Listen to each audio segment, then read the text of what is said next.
Dono de mais de 300 fazendas, 30 mil terrenos, 1000 casas de aluguel e todos os cinemas de Belo Horizonte. Parece que eu estou falando de um grupo com várias empresas ou das propriedades de uma cidade inteira, mas tudo aquilo simplesmente pertencia a apenas um homem, o maior dono de fazendas e terrenos da história do Brasil. Tirando tudo isso, ele ainda teve muito mais, principalmente na capital mineira, e foi apelidado inclusive de dono de Belo Horizonte, pois praticamente metade da cidade pertencia a ele. Mas o mais impressionante é a briga que ocorre até hoje por sua herança, que é disputada por 30 filhos que ele teve com 23 mulheres diferentes. Mas como será que ele conseguiu ter mais de 300 fazendas, 30 mil terrenos e tudo aquilo que comentei? A história dele é inacreditável e com certeza uma das mais polêmicas que já comentamos aqui no canal. E você vai descobrir tudo isso agora. Então já deixe seu gostei no vídeo, se inscreva no canal e vamos lá!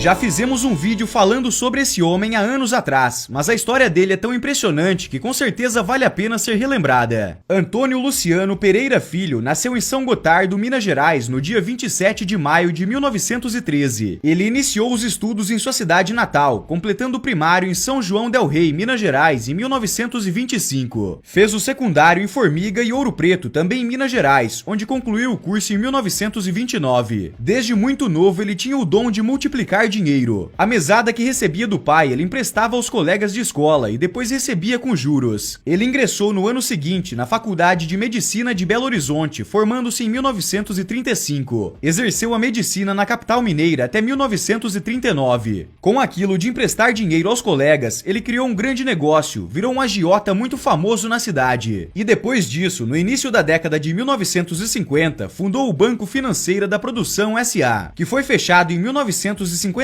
devido a uma série de irregularidades. Mas a partir dali ele já tinha entrado de cabeça no mundo dos negócios. Foi proprietário do maior complexo de usinas de açúcar e álcool de Minas Gerais, em Luciânia, nome com que batizou a cidade numa auto-homenagem. Durante certo período, a cidade teve sua própria moeda, o Luciano, bônus que os empregados recebiam como adiantamento salarial, com o qual podiam fazer compras e pagamentos. A moeda vigorou até ser proibida pelo governo federal. A principal rede de cinemas da cidade também foi dele. Ele se tornou o maior proprietário de terrenos urbanos da história de Belo Horizonte, incluindo bairros e favelas inteiras, como a Cabana do Rei Tomás, onde viviam cerca de 50 mil pessoas. As fazendas hoje em dia, ninguém tem certeza de quantas ele chegou a ter. Algumas fontes afirmam que ele teve mais de 1000 fazendas, outras já dizem que na verdade foi em torno de 300. Mas de qualquer maneira é um número inacreditável de propriedades. As fazendas se dividiam por muitos locais, como Minas Gerais, Goiás, Mato Grosso, Bahia, Tocantins e além de outras no Uruguai e no Paraguai. Na época ninguém tinha dúvidas, ele era o maior dono de fazendas de todos os tempos. Já as cabeças de gado ninguém sabe ao certo quantas ele tinha. Fora tudo isso, ele mesmo dizia que tinha cerca de 100 mil lotes. A Companhia Urbanizadora de Belo Horizonte estimava que na verdade era entre 60 e 80 mil o número de lotes. Tinha também aproximadamente 1000 casas alugadas, 2 hotéis de 3 e 4 estrelas, várias áreas de estacionamento, postos de gasolina e 8 aviões. Tudo isso gerou para ele uma fama de dono de Belo Horizonte. Para evitar que o governo estadual desapropriasse parte do seu patrimônio em Belo Horizonte, doou em 1979 uma área para a construção de um parque. Atraído pela política devido à amizade com o ex-presidente Juscelino Kubitschek, filiou-se ao Partido Social Democrático em outubro de 1962 e foi eleito como deputado federal por Minas Gerais. Em 1964, apoiou o movimento político-militar de 31 de março que depôs o presidente João Goulart. Na legislatura seguinte, foi eleito como suplente na Câmara, mas foi cassado e teve seus direitos políticos suspensos por 10 anos. O empresário era a favor do controle da natalidade,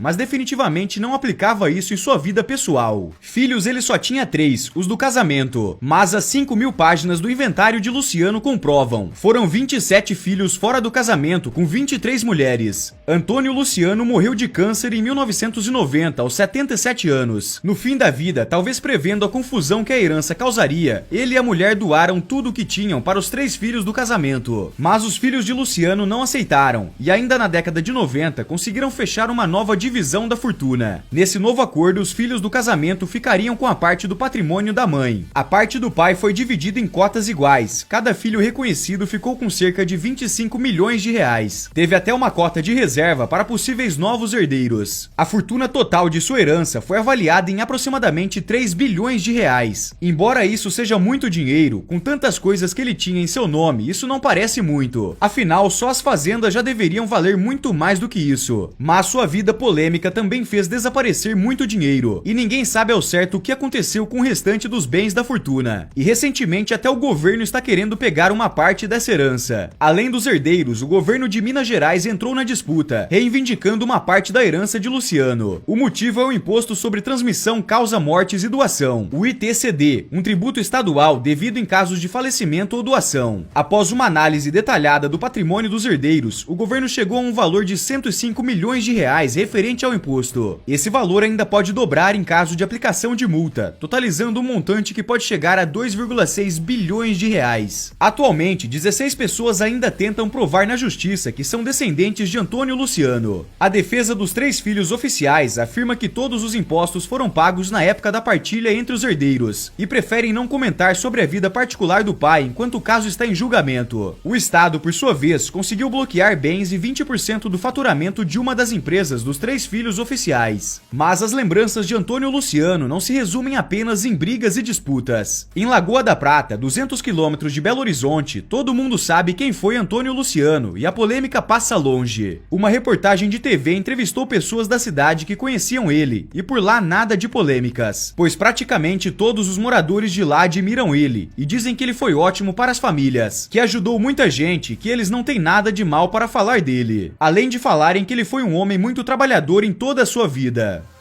Se você chegou até aqui é porque gostou do vídeo, então por favor não saia sem deixar o seu gostei e se inscrever no canal, isso é muito importante para nós. E deixe aí nos